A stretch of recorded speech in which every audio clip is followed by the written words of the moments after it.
everybody. Welcome to this edition of HITRUST Secrets. The HITRUST 2026 Trust Report is out, and we're going to talk about it today. Joined with some of our regular people, and then some people that have just joined for the very first time, and then some that kind of join occasionally. So everyone is welcome. If anybody's had particular section of it they want us to walk through, talk about, whatever, we'll definitely get started on that. So I am Sue Richards, Stephen Dufour, and Jeff McHugh are kind of the core people. Donna Dotson is can't be here today, can't join us, but she's usually one of the ones that has a lot of good information to share. So this isn't necessarily our one and done talking about this trust report. We'll definitely pick out little pieces of it, as we go through other future sessions. But definitely wanted to kind of give it a deep dive today. But before we do, if anybody else has any other questions related to HITRUST, their assessment journey, specific control they're battling with, good news, bad news questions, open it up. All right. Well, let's go ahead and let me share my screen.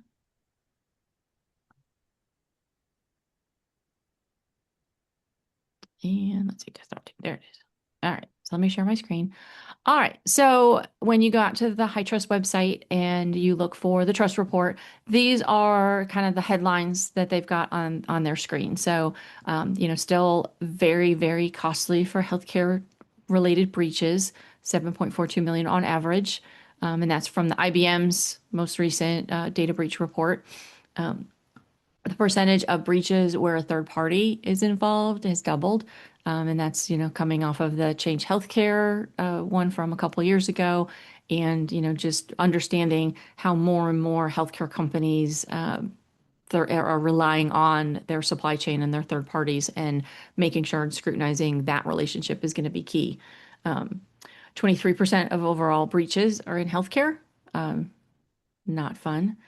And then let's see, CPAS warned that ongoing push for high volume SOC services may come at the cost of quality and objectivity. And it's funny because it almost seems like that. I don't know if they had that drafted before the whole issue with Delve came to light, or, if that was something that they kind of added on at the end, but I'd be curious to see, when that came about, if it was a trend that they saw that just happened to coincide timing wise with the big announcement that Delve was not necessarily going through the rigor and rigorous nature of a audit that they put their name to. And I know their excuse or their reasoning was, well, we actually don't do them. We, outsource this to other companies and other practitioners. However, unlike HITRUST, apparently they're not double checking the quality of that work. And if you have any questions about quality, please go to our YouTube channel and subscribe. We just last week had Ida Milwaukee and Dennis on talking about the QA process in HITRUST.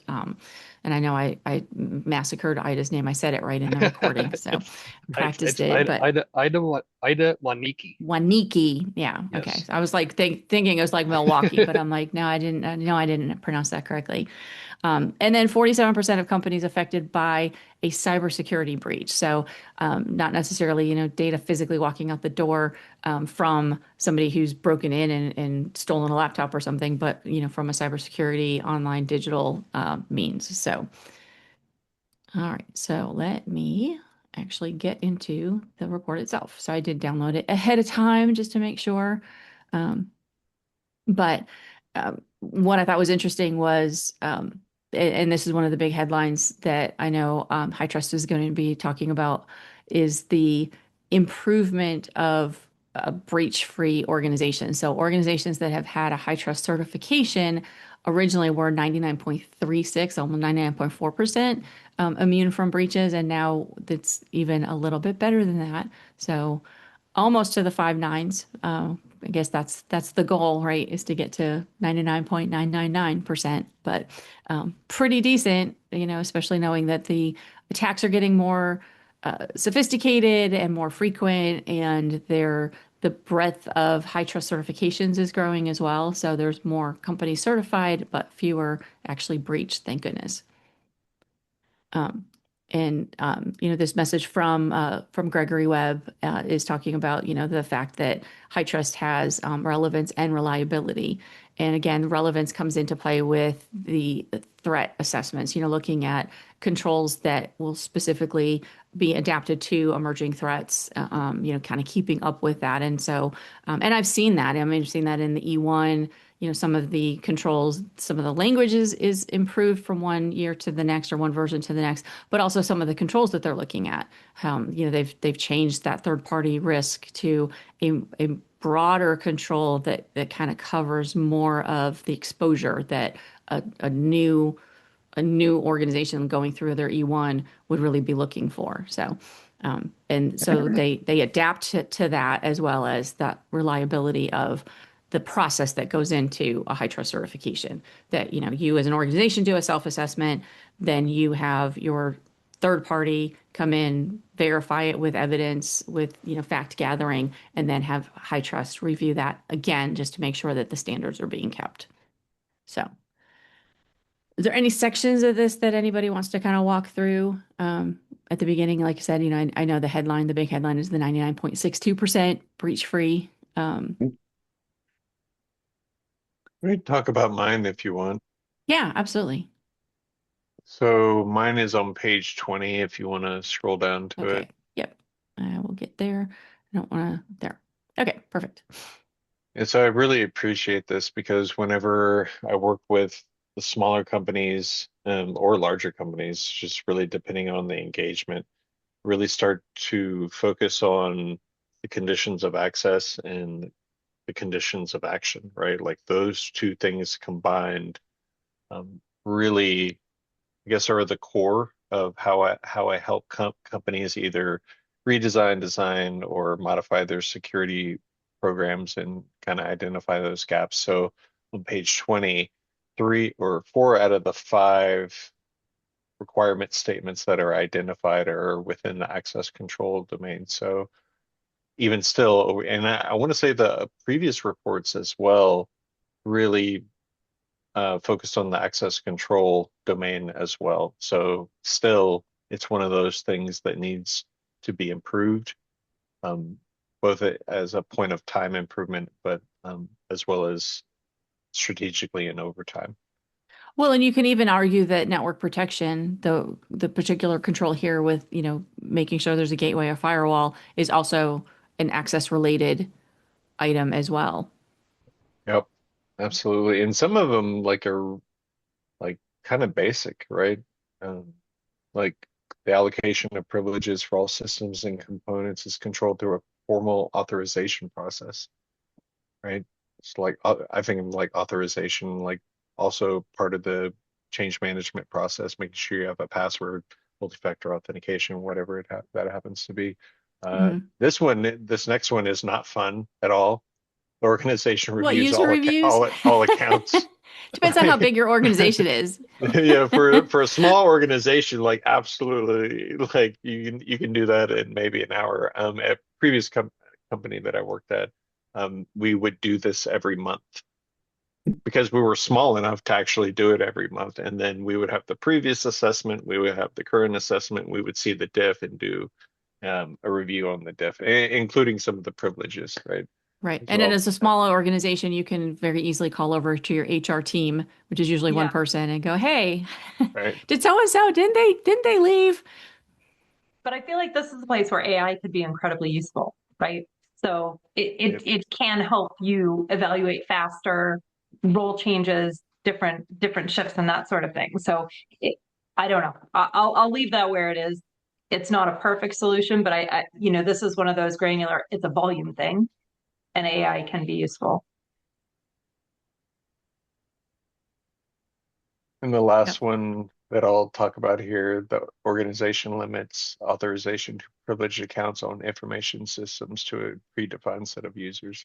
Like it just makes sense, right? Like it's one Right. of the Don't more give basic. everybody admin access to their machines and all that. But even the last one, the fact that it's, because they always talk about the CIA triad, which is, the confidentiality, integrity, and availability. But then there's always the making sure that the person, you can go back to that person and say, I know you did this.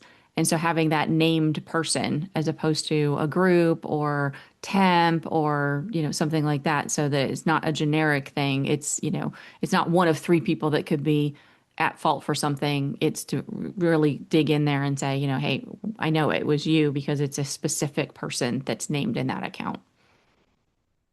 And non-repudiation, especially when it comes to identifying, who was doing those things, is really important when you're looking at an organization where you may not know even your entire team. And so being able to track that action back to a unique individual is very, very important. And also, like when you're looking at privilege creep, that's between privilege creep and scope creep. That's two of the creeps we want to avoid. Well, and it's interesting that it talks about, a trust crisis is kind of some of the new nomenclature that I don't think I've seen before. I don't think we've ever talked about it, rising to the level of a crisis of trust. But, you know, again, I haven't gone through this enough to kind of understand, how it's being framed here. Is it just the volume of breaches? Is it the expanding availability or the expanding number of a dependency on your third parties? Is that really?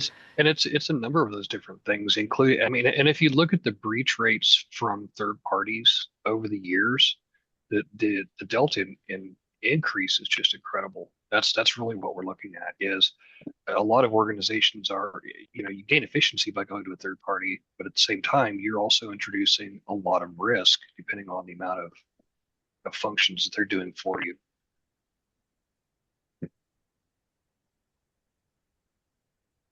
And I know we're skipping around here, but these are the things that I think it's almost like when you read, any kind of audit report, you always have the different sections that you kind of hone in on first.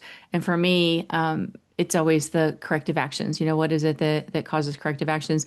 And I love the fact that we were just talking about this before we started the recording, was talking about the fact that it shows the ranking, and how it's moved up or down in the ranking. So, in 2024, this particular access control reviewing the accounts was the seventh leading cause of corrective actions, and now it's the first.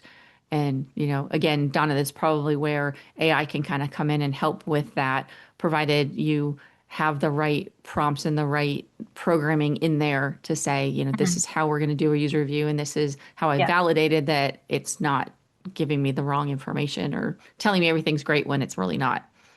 Yeah, and in some of the systems, in some of the solutions where you can connect corrective action plans to specific kind of red, green, whatever flags, then you can kind of get the system at least to automate certain components of it, even if it doesn't say this cap is definitely complete. You'll be able to see, yes, okay, we were going to fix this so that this is coming up green now. And kind of go through some of those individual components. I'm not going to overstate, each one of the systems I've seen is wildly different. But you can, if you're looking for some sort of automation on the compliance spectrum, even in SharePoint, you could say, hey, this cap is connected, and then just list the URLs that you need to go to, this, or write the notes and say you need to go to this admin screen here and that admin screen there, and this is what we're looking for. Then you can help yourself. Yeah. No, I'm just surprised that it was, kind of the number 7 before, and now it's moved into the number 1 spot. Is it that people stopped doing these user access reviews, or is it just that because of the expanding number of organizations that are getting HITRUST certified, it was just a rigor that wasn't in a lot of these organizations before? And I don't remember if this is an E1 access control. Yeah, I think that's actually one of the higher level ones. I don't recall the details offhand on this particular set of controls.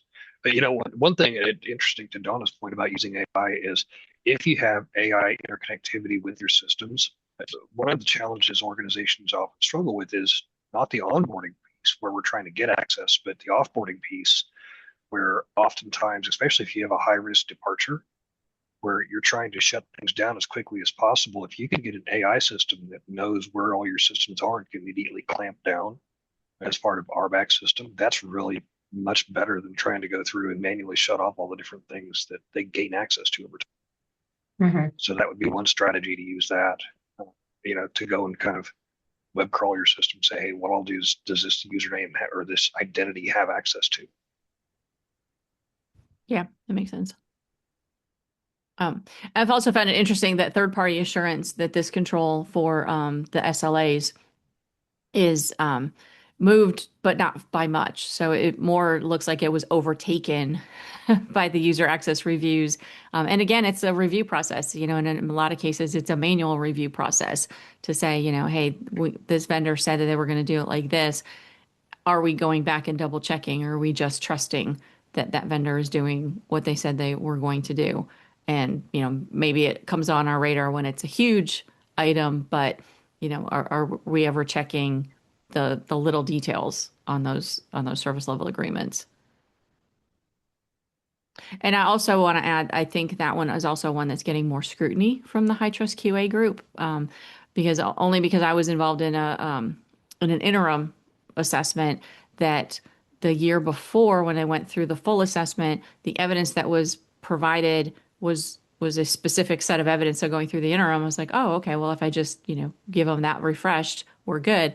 And it was, no, that's not quite exactly what we're looking for. We also need, some additional evidence. So, I think that one may be something that, because it kind of how Ida was talking about how the QA team will kind of peer review and discuss and do some training within the team. So this may be something that, oh, well, I would just thought, evidence ABC was enough, and somebody's coming back and saying, no, we also need to see, Mhm. this maybe over time or something like that. And it also may be a function of the increased sampling on certain controls, where they're looking more closely at evidence on a random set of controls just to make sure that the evidence we're receiving Hmm. matches our expectation. Oh, that's true, because if they do that random sample and they find that it's not, then that kind of adds it into the list for It more would go it would people go to into be a higher sampled. a, a Yeah. higher a higher indication of sampling. Yeah. Okay. Yeah, that makes sense. But and then this one was interesting to me, that the information systems documented was something that wasn't even on the list before, and it's now in the top 5 this year. And for me, if you have any kind of a CMDB, a document repository, or documentation of your systems, you already intrinsically have that owner. But maybe it's just looking to be more formalized than before. And occasionally you'll see changes due to different types of authoritative sources being brought in. Although on something like this, I would be hesitant to think it would make top 10 by an authoritative source selection. Mm. Yeah, I found that one to be interesting. I'm like, oh, well, that's something that I need to go back and make sure we've got in good stead. And I don't think that's one. I know that's not that's not one of the E1s. So that's got to be coming up on an R2, or maybe even an I1. But because I know there's one control in domain one for E1, and it's basically, do you have an ISMP? And does it have these elements in it? It's not necessarily that your information systems are documented, but is your information security program documented with the proper elements? On page 41, they talk about artificial intelligence.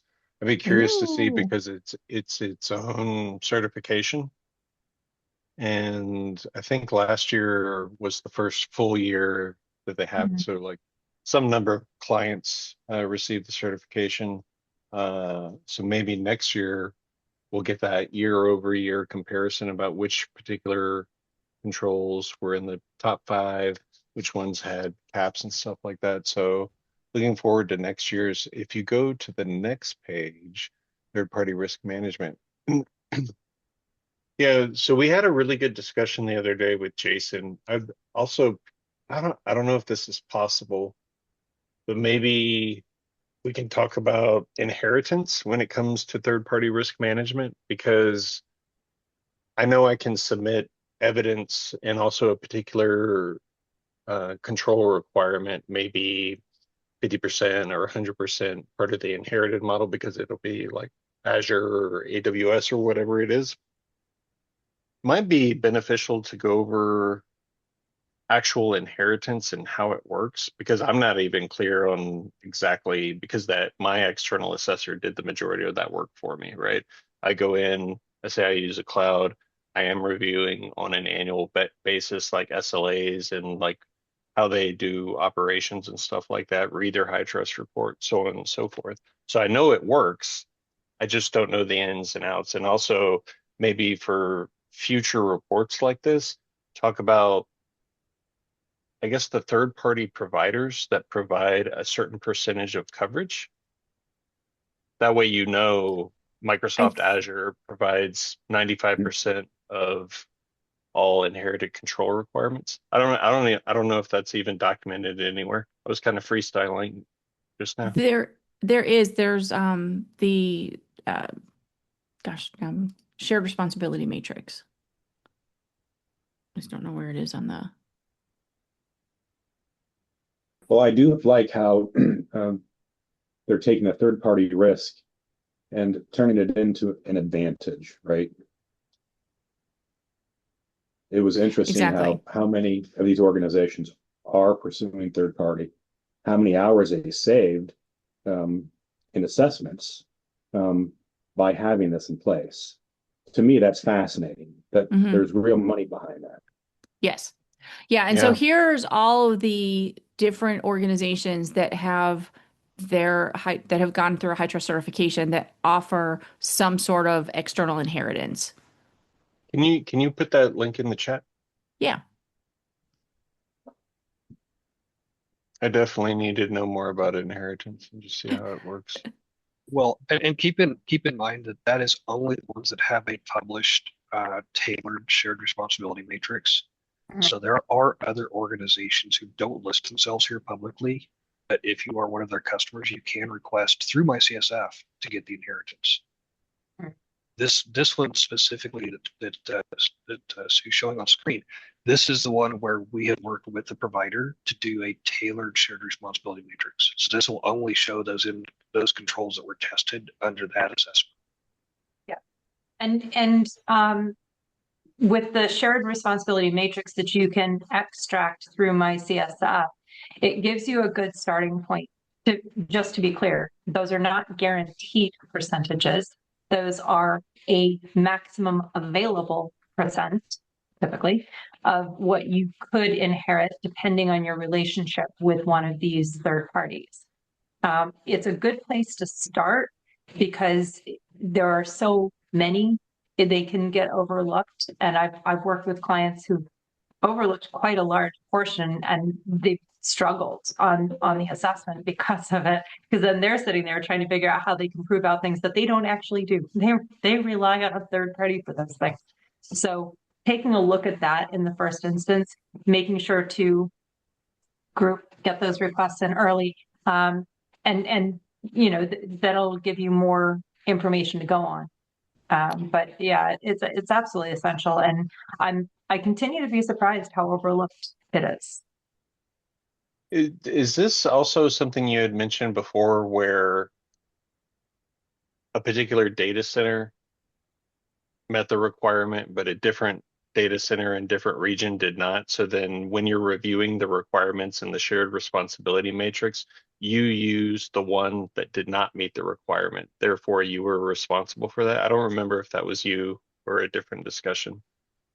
It's not ringing a bell, but it's been a little crazy day. Yeah. So It's I don't usually want to the say 100% service. it wasn't me. Yeah, no, it's usually the services that are included in that. And that's why Yeah. you send that request out to whoever it is. And then they'll be able to say, if it's AWS, it'll be able to say, oh, you're trying to rely on this for something that maybe wasn't included in scope. Although for the big guys, I think they include all of their services and all of Yeah. their It's a data lot. centers. Yeah. But you do But have to watch, especially if you're going to an interim or to your next assessment, because whatever you referenced before will be out of date in all likelihood, and you'll need to pick up whatever their newer assessment is. One of the other things that could be a challenge, it depends if you're on a different framework than they're using. There could be some, depending on what the deviations are between the frameworks, there could be some slight differences there. So that's why, again, it's useful to do it, to make that one of the first things you do when that kind of time parameter opens up, to get those in, get them grouped. If you're nice, they will come back faster. Group them all together. Do not yes, send them piecemeal. don't send them one at a time, or They do not appreciate receiving 150 individual requests. Group them, send them once. I promise you will get a better response. Yep. Well, and it's also important to note that these shared responsibility matrices they're not granular. So it's not going to say you get 60%. It's going to say Right. there is no inheritance, there's partial inheritance, or there's full inheritance. And really the full ones are even still, to Donna's point, you still have to make sure that even if it says full inheritance, that it actually makes sense for your particular organization. For example, a lot of them in the physical domain are allowed to be fully inherited, but if you're not using that vendor for, say, destroying laptops and those assets, well, then you can't be 100% because you're using another organization to do the destruction of physical assets. So even if it was fully inheritable, it may not make sense for you. So but I would recommend keeping a spreadsheet on your own of what you think the percentages will be. You'll want to keep those percentages in line in your interim. But the other thing to note is, like, here you've got Microsoft Azure as well as Office. Here you've got Google, it's Google Mail, Google Workspace plus Google Cloud Platform. So if you're using one of these for email, then there's pieces of it, there's some controls that you can actually inherit those pieces. Yeah.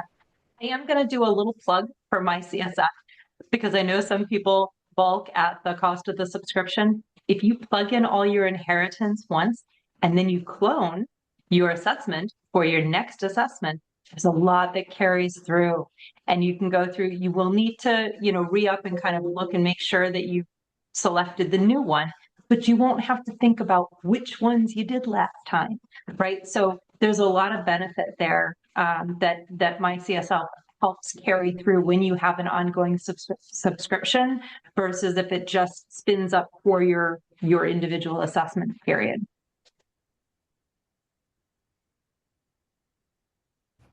So big part of third-party risk management is kind of getting that HITRUST ecosystem together. And to Dennis's point, when you're going into any control that offers external inheritance, you can look to see, and the dropdown will have all of the ones that are available.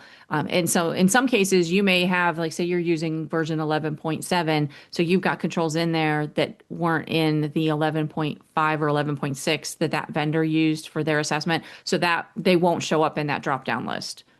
And so you'll have to wait until their next assessment to be able to take advantage of that external inheritance. But you still can use the reliance by going into their reporting, online of the audit reports that they've done and things like that. So you can still rely on them. You just can't get the more efficient way of this external inheritance in there.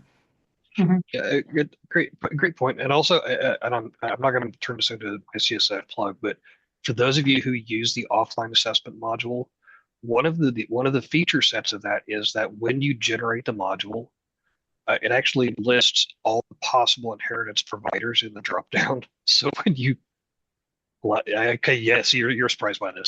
When you generate that offline assessment, it goes through and pre-populates the available inheritable controls in that spreadsheet, so that when you have the control requirement populated into the offline, you don't even have to. You can, just a lot simpler way to find all those things. Okay. And so it can make your life a lot easier because you can just see, does that have inheritance on it, right? Like I said, a lot of people don't know some of the features that are available in it. So Hmm. I'll put myself back on mute.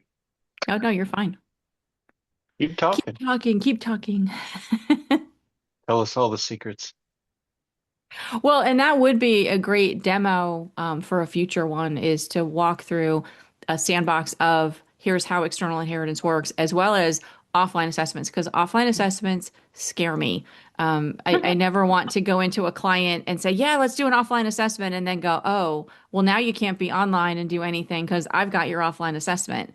And so to walk through that beforehand would be helpful for Yeah. me. Or So, somehow interrupt something that the assessor needs or wants to look at kind of midway through. yeah. Yeah, the key is timing on those things and making sure that you and your customer, if you're the assessor, that you and your customer are on the same page, so you don't get crossover. Yeah, no, I'm just usually the readiness one, so I'm not even in that piece of it. I'm just kind of, but I love to work offline. So a lot of times I'll just export reports and things like that so I can kind of work offline on things without giving stuff away. But like I said, I'm always just nervous to say, yeah, let me take this offline and, make a bunch of updates and then have them go, you were gone a week and we didn't know we couldn't use it. What did you just give us, Steve? Yeah, what's in the chat window? It's a screenshot of the Excel document of the Microsoft Azure inheritance Okay. matrix. Yeah, it's just a small one. I gotta say, I am so glad I am not and will never be an assessor. Yeah. This is the easy part. Yeah, I do want to call out that the second column in that we can see, which is actually I think labeled column C, those are the CVIDs.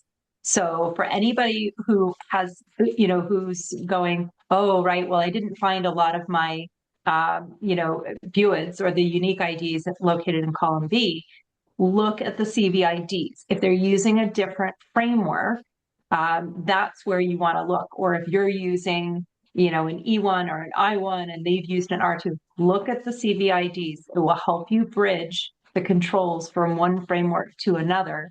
And then you'll know whether or not that's available for inheritance. And one of the other things, so it sounds like offline assessment may have some functionality there that could save some time. I have also used Access Database just to wire up the BUIDs or the CVIDs, and then just help like spit out the list of the ones that I need along, and then I go in the domains and find them. Access Database, I appreciate, probably sounds a bit old school at this point. It's what Yeah, I I was gonna use say when that's kind Excel of doesn't do what I telling, want. but as long as you're not trying to share that access database among multiple people, you should be okay. No, I know better than that. Very contained, very destroyed afterwards. Yeah, I just remember going, the access databases that they don't replicate like Exchange. It's not gonna work. But anything else anybody wants to talk through about the trust report or anything else in general? Can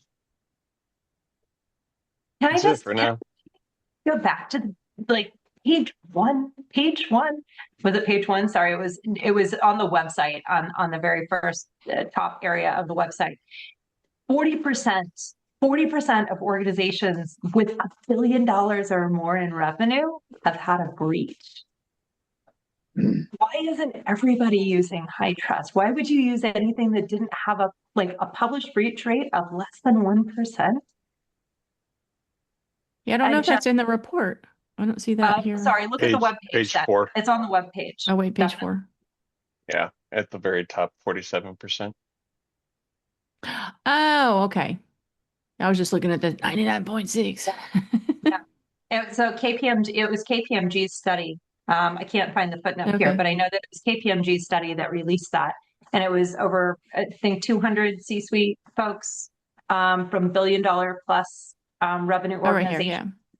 And, when I look at that, because people will say, oh, well, which industry? I think we were part of a conversation recently and somebody said, well, what industry are you looking at the breach rate? I said, it doesn't matter. Any industry is more than 1%. Yeah. Any industry, and massively more than 1%.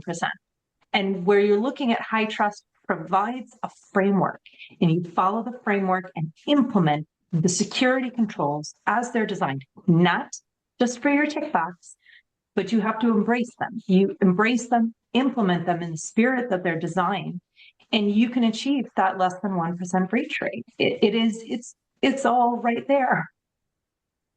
It's a yellow brick road.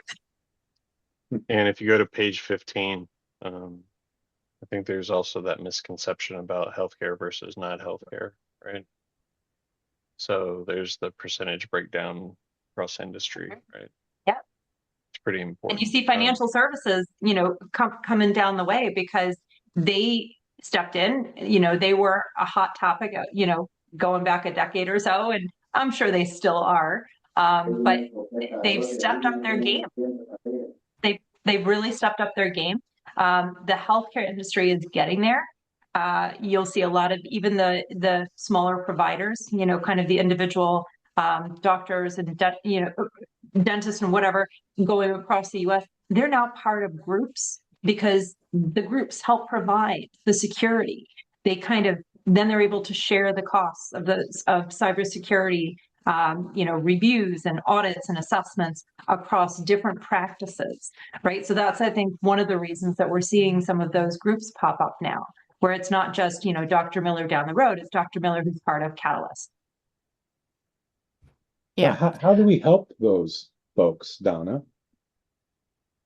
It's an interesting question because I think a lot of those folks don't necessarily feel like they need assistance now. The help that they wanted was part of what they have achieved when they joined Catalyst. Maybe with their other partners decided this is the right way for us to go. They will manage the tech, they'll manage the cybersecurity, but those folks still need to make sure that they're doing the diligence on their end to choose partners in their practices that are using HITRUST.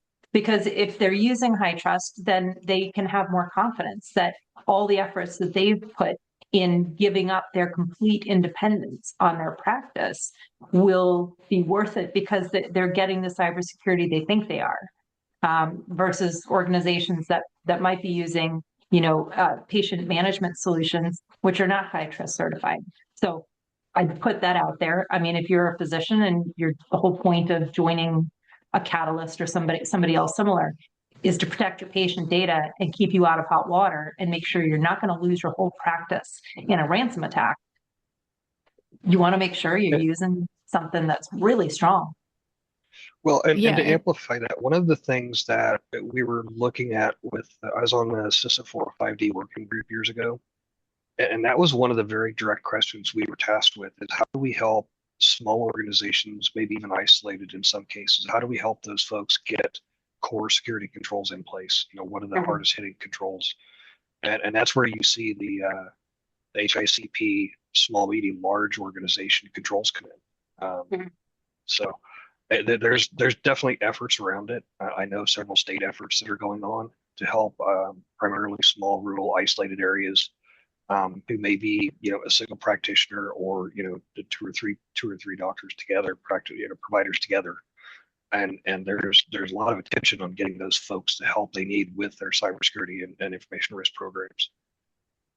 Yeah, and hopefully an organization like interested in that, Catalyst is going to also help with that because their access control is only good as their member organizations. Because even if you're a single practitioner with, maybe a couple of people for office staff, if you're just leaving password 123 on a sticky note, then you're still putting that patient data at risk. And, even if Catalyst has the best process, if they're not educating downstream to their clients, then you're still putting things at risk. So there's still an onus, even if you outsource most of it, there's still that shared responsibility that you need to make sure access control, physical controls, training, awareness, that all of that's still in play for you when you have that responsibility. Yeah. And I just want to confirm 100% for the record, I am not calling out Catalyst for a positive or a negative or anything. It's just a name that came to mind. That is the only reason I mentioned it. For complete disclosure. One of the industries I don't see listed on its own on page 15 is the legal industry. Anybody else want to take a gander at that? Because I think that's a hot button that's going to come fast and furiously sometime over the next few years. Oh, yeah. Oh, yeah. Yeah, unless it's just lumped in with business services. And that is, some of those may not have been large enough to stand on their own, Mhm. where we had a small percentage, and so they grouped it together into other things. Yeah. Case management solutions that are in place across law firms, they're only really just starting to understand the critical nature of cybersecurity in their realm. And some of those solutions are still in this day and age playing in in the open industry with no certifications whatsoever, no assessments on an annual basis, no audit. Um, I would say lackluster security controls. I'm not going to name and shame because it would be inappropriate. The legal industry is still catching up, but it's concerning because these legal databases, you're talking about personal information, absolutely, social security, name, address, contact details.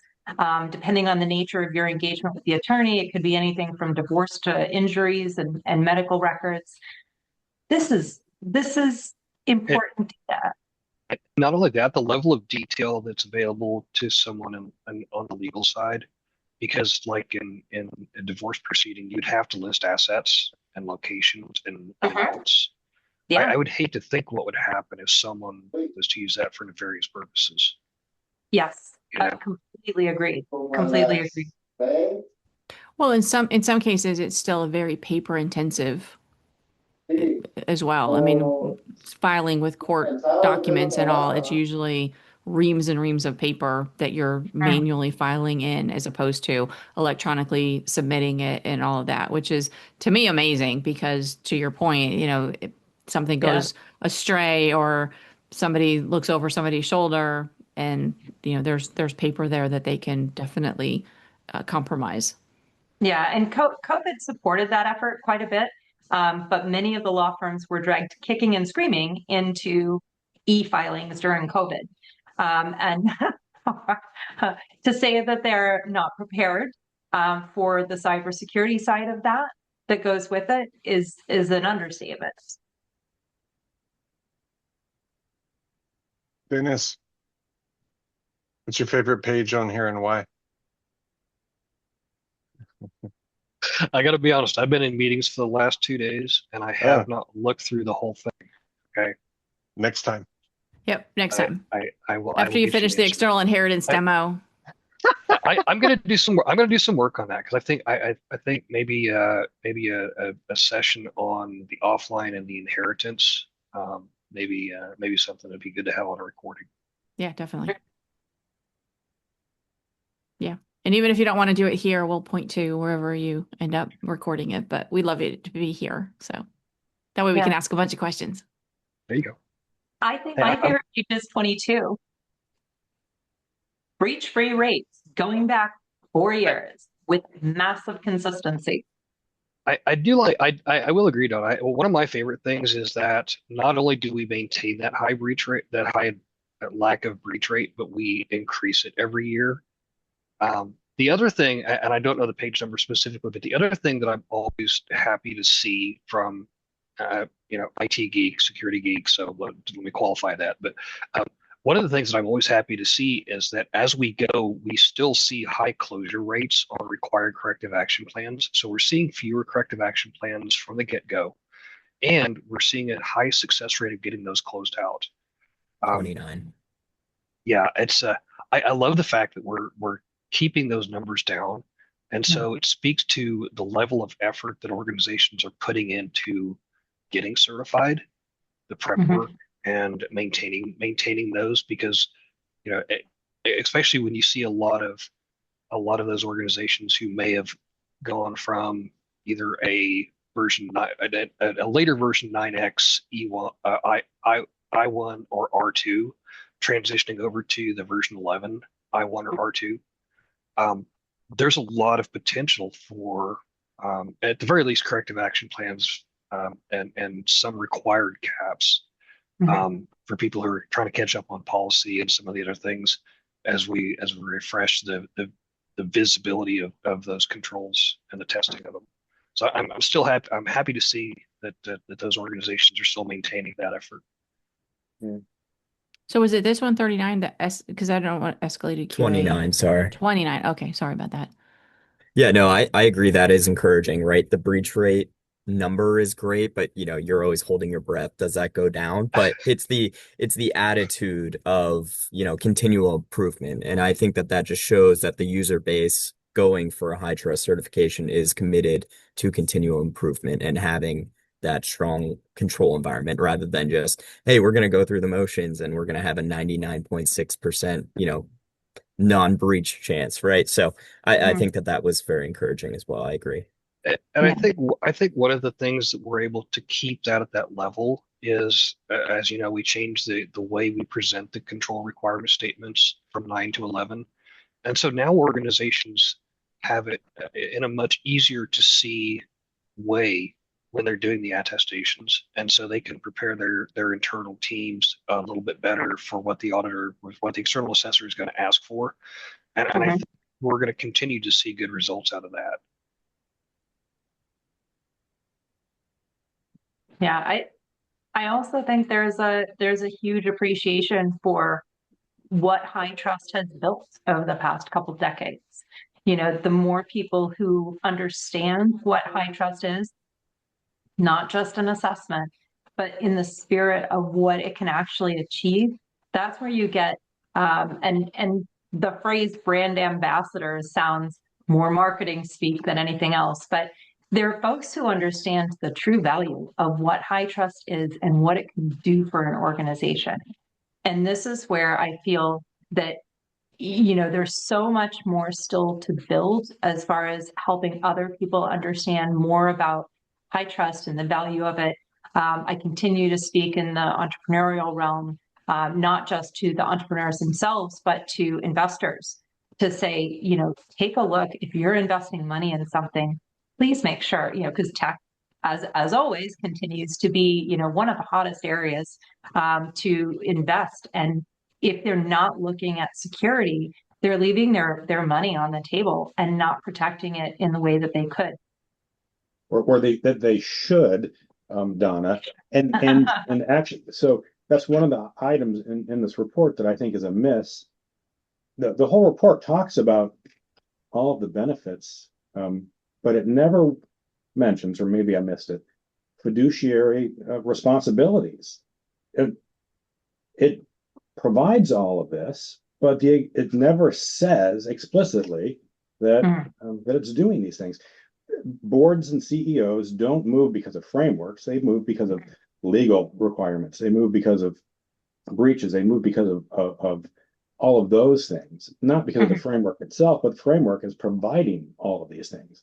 Yeah. It seems to me that high trust could have said that, but that's me. Well, and if we're even going a step further, I would say any publicly traded organization that isn't using something that has such a monumental publication of a less than 1% breach rate, their stockholders should be asking why.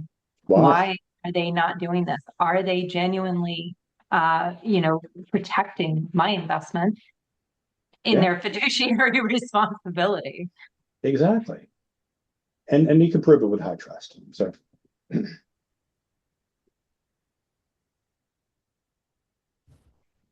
Well, my only feedback on this one that we were looking at first here is that we need a little more separation so you can actually see it improve because it looks like it's flat. And you're like, no, it's actually better. Look, it was flat the first 2 years, but now it's actually incrementally getting a little bit better. So maybe instead of used to go starting from it at zero, 95 to 100. Yeah, we start at 80 and go to 100. So get a little more differentiation there. agreed. Yeah. But well, all right. So anything else? Anybody else have a favorite? I said mine's always the what is stumbling you in QA for corrective actions or issues that come back kick back. But I think the bottom of page 26 is something you brought up before, I think at some point last year. Something you had just noticed, low scoring domains by Yes. year. Yeah. I, Which is, I I want mean, to, I want to know what happened in 2024 for the I1. Like what vulnerability thing happened that just it totally changed it. interrupted Yeah. the flow? Yep. Yeah. Well, in the E1, you can make, I mean, an E1, it has to be access control because I think that's the only one where you can have something other than 100% and still pass. Because I mean, you can't be less than 100% on the domains that have one control in them. So that E1 is, I think, Yeah. always going to be Yeah, because it's either that or you're just not ready. yeah, you gotta have three. You gotta have three or more controls in a domain to Yeah. score a 25 on one of them. Yeah. Um, but yeah, so and it is odd that data protection this past year is getting up there. Oh, and they were tied with password management before. And I think password management, because I think so many organizations are deferring that to, a Google or a Microsoft, they're just, okay, you manage the passwords. I'm not creating my own password management system any longer. So I think that's Mhm. probably where that one. Well, and part of that may be, and I don't know the specifics behind this particular one, but I know NIST changed their password guidance Yes. in the last 2 to 3 years. It may be even it may be even closer to 3 years, but we may be seeing some of the second order and third order effects from those changes where organizations, because we do align with the NIST and the NIST requirement for our core controls. Unless you have one of the higher level authoritative sources that specifies password length and complexity. Um, Yeah, I'm amazed that there's still a requirement that talks about the passwords are masked when they're typed and they're not in clear text. I was like, that's got to be from like 1980. I mean, there's a password field now. it, You don't even have to mask it yourself. it's surprisingly, there's, it's like the reason there's warning labels on bottles. Um, I'm like, well, tell those two or three legacy organizations to get with it so we can get that requirement off of the books.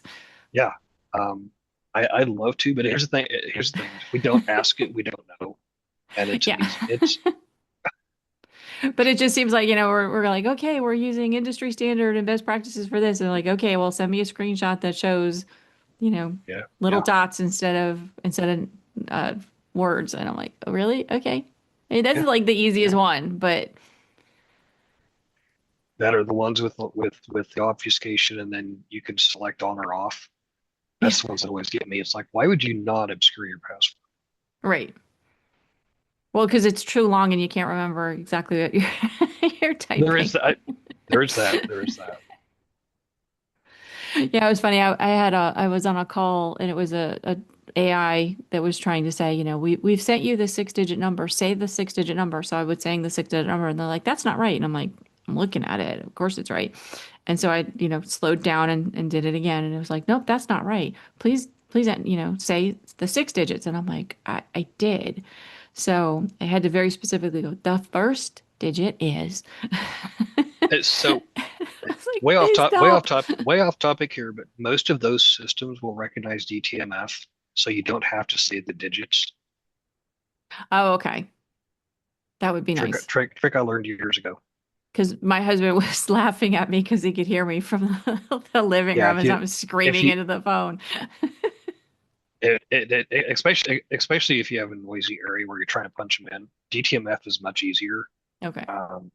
I'm gonna just put a broad statement to say most of those will still accept DTMF. Okay. Yeah, I was thinking about doing that. I was like, I'm not talking to you anymore. Just start punching numbers. But I was like, it was just A, hysterical. I was like, a story give for me a another time. person. And it was like, I can't give you a person until you tell me that 6-digit code. I'm like, I A, did. a story from another time, but it's one of the reasons that I got into information security, and it involves DTMF over telephone systems. Too long of a story to give it now. Yeah, yeah. Okay. It's a good teaser. Exactly. But Tune it, in. yeah, I mean, it's interesting. A lot of the um, codes and stuff, anything that has to do with verbal, your bank, you call up and you have to go through all the verbal stuff. I actually know somebody who's she's a great speaker, and she has a stutter, and she has specialized in how that impacts, kind of different um, patterns in speech, implications change the ability to actually have strong security methods around those. Basically, they're secured against their own accounts in so many cases, and it's hard. Well, and another interesting one, and I don't remember whether it was this call or another one, but like for example, the the voice damping that they use in the current collaboration programs. I Mhm. know if my son is talking in the background, he can talk over my mic. It recognizes his voice as the same voice as mine, and I have to have him make sure he's not saying inappropriate things or leave the room. Okay, because well, Oh dear. Teams and Zoom and all everything, they know my voice, right? And Yeah. his speaking patterns and his voice are close enough to mine that he can. I'll hear him come across the mic, talking in the background.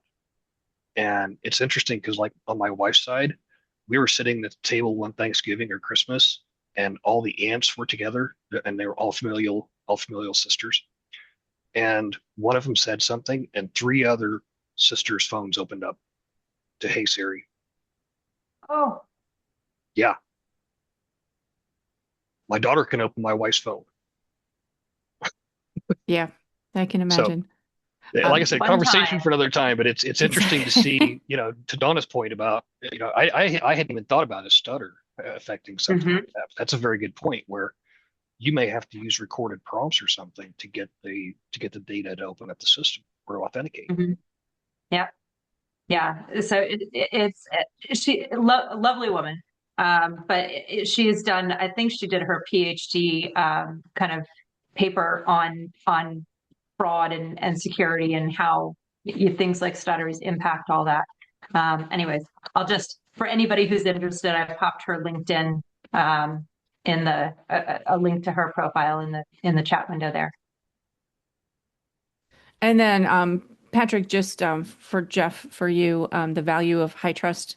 He put that link in the chat. I've got it on the screen right now, sharing. Um, Downloading it now. Thank you. oh, Yeah, perfect. it's a free download. They take a few different angles. I think this got published over last summer. So if you're looking to, speak benefits at a board level, that might be a good resource. Okay, good. That's exactly where I'm going. And one of my talking points whenever people are discussing what path to take, and they really want to know all the options. So I start talking about the viability of the business itself.